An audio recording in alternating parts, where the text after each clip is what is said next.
Good evening students. आज हम पढ़ने जा रहे हैं क्लास 10th बायोलॉजी में पढ़ेंगे रेस्पिरेशन।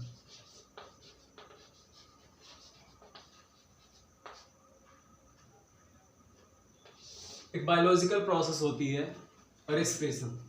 देखो होता क्या है, जो हम लोग इसके सबसे पहले पढ़ा फोटोसिंथेसिस। फोटोसिंथेसिस में क्या होता है, प्लांट सोलर एनर्जी को यानी सन की एनर्जी को एब्जॉर्ब करते हैं और फोटोसिंथेसिस करते हैं। फोटोसिंथेसिस करने का मतलब हुआ कि रॉ मटेरियल्स कार्बन डाइऑक्साइड और वाटर और सन की एनर्जी और क्लोरोफिल ग्लूकोज यानी कार्बोहाइड्रेट का फॉर्मेशन करते हैं। तो वहां पर क्या हो रहा है, वहां पर कुछ कार्बोहाइड्रेट बन रही है जो प्लांट में स्टार्च के फॉर्म में स्टोर हो जाती है। फिर उसके बाद फिर आगे इसके बाद वाला चैप्टर जो हम लोगों ने पढ़ा वहां पर पढ़ा न्यूट्रिशन। तो न्यूट्रिशन में ये बताया गया है न्यूट्रिशन में किस तरह से इसका किस तरह से यूज किया जाता है।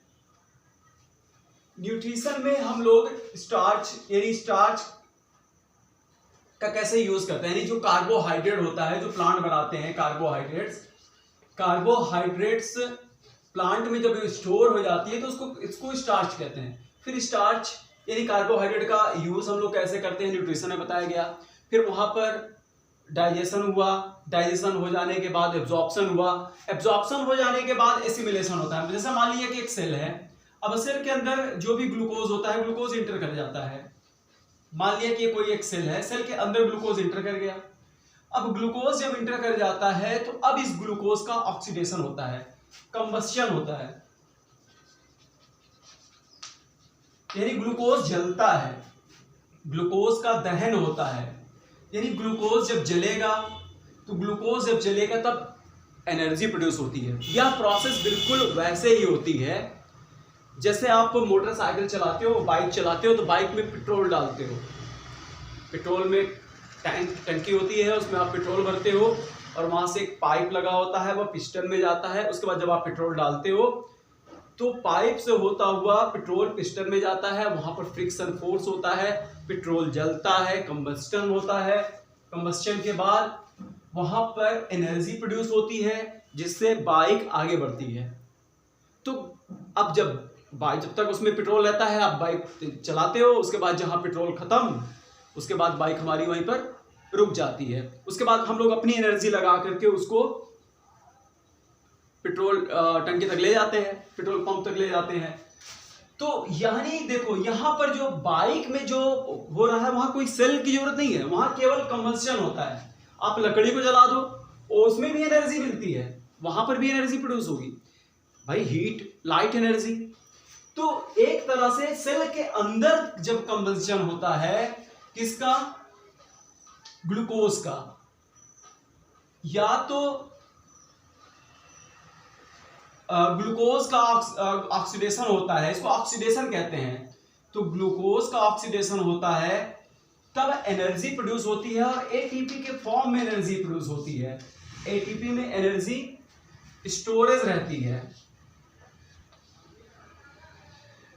तब जाकर के कहीं पर रेस्पिरेशन होता है। वैसे नॉर्मली रेस्पिरेशन का मतलब लोग ये समझ लेते हैं, जैसे भी आप लोग क्लास 10th में हो तो रेस्पिरेशन का मतलब वो कहते हैं कि ब्रीथिंग मतलब सांस लिया, ऑक्सीजन इनहेल किया, लंग्स तक, nostril, nasal cavity, pharynx, larynx, trachea, bronchus, bronchioles, alveolus में गया और फिर वहां पर ऑक्सीजन ब्लड में चली गई हीमोग्लोबिन में, हीमोग्लोबिन से फिर कार्बन डाइऑक्साइड बाहर आया और फिर हमने उसको निकाल दिया। तो देखो ये इसको नहीं कहा जाता, ये तो ब्रीथिंग कहलाती है। लेकिन रेस्पिरेशन का मतलब होता है oxidation of glucose inside the cell के अंदर, वो भी लिविंग सेल होनी चाहिए। तो सेल के अंदर जब भी ग्लूकोज का ऑक्सीडेशन होता है और एनर्जी प्रोड्यूस होती है तब उसे हम रेस्पिरेशन कहेंगे। सांस लेना, इनहेल करना, बाहर छोड़ना, ये ब्रीथिंग कहलाता है, ये रेस्पिरेशन नहीं है। रेस्पिरेशन के लिए एक सेल का होना जरूरी है। सेल के अंदर ही ऑक्सीडेशन होगा।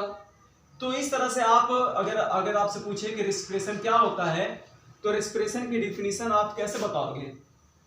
रेस्पिरेशन की डिफिनीशन में आप सीधे सीधे ये कह दो कि ग्लूकोज का ऑक्सीडेशन होता है कहां पर? इनसाइड द सेल, सेल के अंदर, और फिर एटीपी बनती है, और इसी एटीपी में एनर्जी स्टोर रहती है, जिसका यूज हम लोग अपने बायोलॉजिकल या प्रैक्टिकल लाइफ में जो भी यूज करते हैं, बायोलॉजिकल प्रोसेस को करने में करते हैं। तो ये रहा। अब देखो रेस्पिरेशन, एक मिनट उसको साफ करके उसके बाद बताते हैं।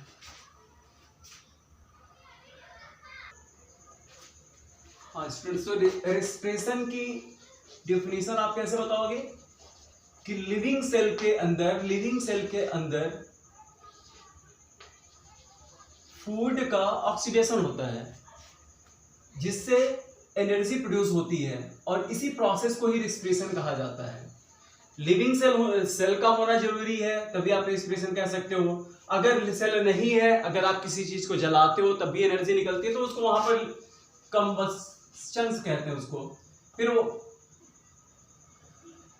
कंबस्शन कहा जाता है, वो दूसरी चीज हो गई। और रेस्पिरेशन का मतलब लिविंग सेल का होना जरूरी है।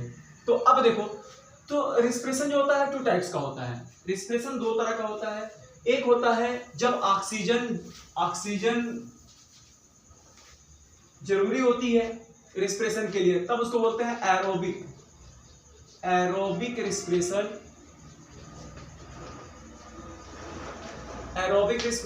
अब एरोबिक रेस्पिरेशन के लिए क्या होना चाहिए? एरोबिक रेस्पिरेशन के लिए ऑक्सीजन चाहिए, तब उस तरह का रेस्पिरेशन को एरोबिक रेस्पिरेशन कहते हैं। और एरोबिक रेस्पिरेशन में क्या होता है? ग्लूकोज का ऑक्सीडेशन होता है, C6H12O6, और यहां पर तब क्या बनता है? कार्बन डाइऑक्साइड बनेगी, 6CO2 प्लस 6H2O और प्लस किलो कैलोरी एनर्जी या 38 ATP, ये ATP बनता है। तो ये रहा C6H12O6, 6 ऑक्सीजन के प्रेजेंस, ऑक्सीजन चाहिए। तो ग्लूकोज का देखो, ये ग्लूकोज है, ये ऑक्सीजन है, ग्लूकोज का ऑक्सीडेशन हो रहा है, तब यहां पर कार्बन डाइऑक्साइड, वाटर और 38 ATP के मॉलिक्यूल्स बनते हैं, जिनसे 673 किलो कैलोरी एनर्जी प्रोड्यूस होती है। तो ये रहा एरोबिक रेस्पिरेशन। तो एरोबिक रेस्पिरेशन के लिए ऑक्सीजन का होना जरूरी होता है। अब देखिए दूसरा आता है, देखिए यहां पर ग्लूकोज का मॉलिक्यूल होता है, एरोबिक रेस्पिरेशन में कंप्लीट ऑक्सीडेशन होता है, पूरा इसका कंप्लीट ऑक्सीडेशन होता है, और इसका एंड प्रोडक्ट 6CO2 और 6H2O और 38 ATP के मॉलिक्यूल्स बनते हैं।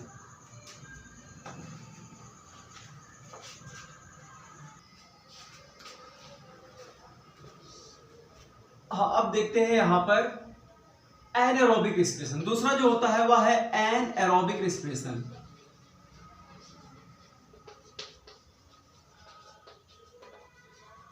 एनारोबिक रेस्पिरेशन का मतलब होता है कि यहां पर ऑक्सीजन जरूरी नहीं होता, ऑक्सीजन के एब्सेंस में ये रेस्पिरेशन होता है, और इसमें क्या होता है? इनकम्प्लीट ऑक्सीडेशन होता है ग्लूकोज का, C6H12O6, और यहां पर ऑक्सीजन तो नहीं रहता, तभी ये ऑक्सीडेशन होता है, और यहां पर एथिल अल्कोहल बनता है, 2C2H5OH और प्लस 2CO2, और बहुत कम एनर्जी प्रोड्यूस होती है, किलो कैलोरी लगभग 23, और ज्यादा से ज्यादा 2 मॉलिक्यूल्स यानी 23 किलो कैलोरी एनर्जी यहां पर प्रोड्यूस होती है।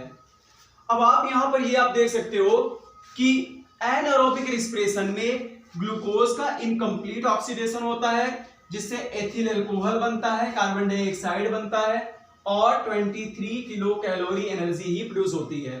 ग्लूकोज का यहाँ पर इनकम्प्लीट ऑक्सीडेशन हो रहा है और ऐसा रेस्पिरेशन ऐसे ऑर्गेनिज्म में पाया जाता है जहां पर ऑक्सीजन नहीं मिलता। जैसे मान लो कुछ हमारे इंटरनल पैरासाइट्स हो गए, जैसे एस्कैरिस लम्ब्रिकोइड्स हो गया, इंटेस्टाइन में पैरासाइट्स होता है तो वो रेस्पिरेशन करता है।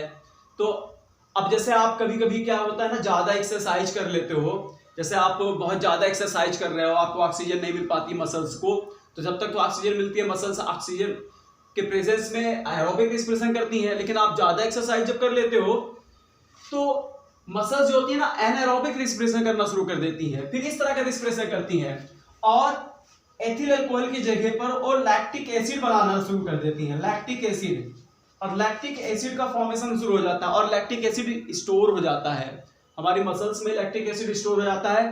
तो आपको बाद में बहुत यहाँ पर हाथ में जैसे ज़्यादा एक्सरसाइज कर रहे हो तो सूजन आ जाती है और वहाँ पर बहुत ज़्यादा दर्द होता है। तो आप ये कह सकते हो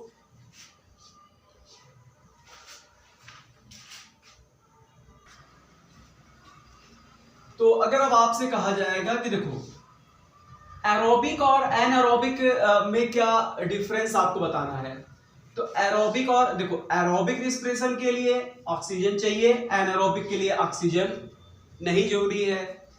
इसमें ग्लूकोज का कंप्लीट ऑक्सीडेशन होता है, एनारोबिक में ग्लूकोज का इनकम्प्लीट ऑक्सीडेशन होता है। एरोबिक रेस्पिरेशन में बहुत मतलब ग्लूकोज के एक मॉलिक्यूल के ऑक्सीडेशन से 673 किलो कैलोरी एनर्जी प्रोड्यूस होती है और यहां पर ग्लूकोज के एक मॉलिक्यूल से बहुत कम energy 23 kilo calorie energy produce होती है। आप यहां ये भी कह सकते हो कि ग्लूकोज के एक मॉलिक्यूल के ऑक्सीडेशन से 38 एटीपी मॉलिक्यूल्स प्रोड्यूस होते हैं और यहां पर एनारोबिक रेस्पिरेशन में केवल 2 एटीपी बनते हैं, 2 एटीपी के मॉलिक्यूल्स ही बनते हैं, तभी इतनी कम ऊर्जा एनर्जी यहाँ पर प्रोड्यूस होती है। यहाँ कंप्लीट ऑक्सीडेशन होता है, यहाँ पर इनकम्प्लीट ऑक्सीडेशन होता है। और दूसरी चीज इसका एंड प्रोडक्ट में कार्बन डाइऑक्साइड और वाटर होता है और 38 एटीपी बनते हैं और इसका एंड प्रोडक्ट क्या होता है, एथिल अल्कोहल और लैक्टिक एसिड भी बनता है। एथिल अल्कोहल बनेगा या तो फिर लैक्टिक एसिड बनता है, कार्बन डाइऑक्साइड बनती है और 2 एटीपी। इस तरह का हायर क्लास के जो एनिमल्स या जो हायर प्लांट्स और एनिमल्स होते हैं उनमें एरोबिक रेस्पिरेशन होता है और ये लोअर क्लास के एनिमल्स जैसे राउंड वॉर्म हो गया, स्कैरिस हो गया, कुछ बैक्टीरिया हो गए, ये सब एनारोबिक रेस्पिरेशन करते हैं। तो ये रहा आपको हमने थोड़ा सा आपको रेस्पिरेशन की डिफिनीशन और टाइप्स और डिफरेंस बताया है। नेक्स्ट अब आपको बताएंगे कि रेस्पिरेशन के इसकी मैकेनिज्म के बारे में बताएंगे। इसके दो अभी आप इतना याद रखिए, क्या कहते हैं इसमें एरोबिक रेस्पिरेशन की डिफिनीशन और एरोबिक रेस्पिरेशन एनारोबिक रेस्पिरेशन की डिफिनीशन आप याद कर लीजिए, ये इक्वेशन याद कर लीजिए और उसके बाद हम नेक्स्ट देखेंगे। Thank you.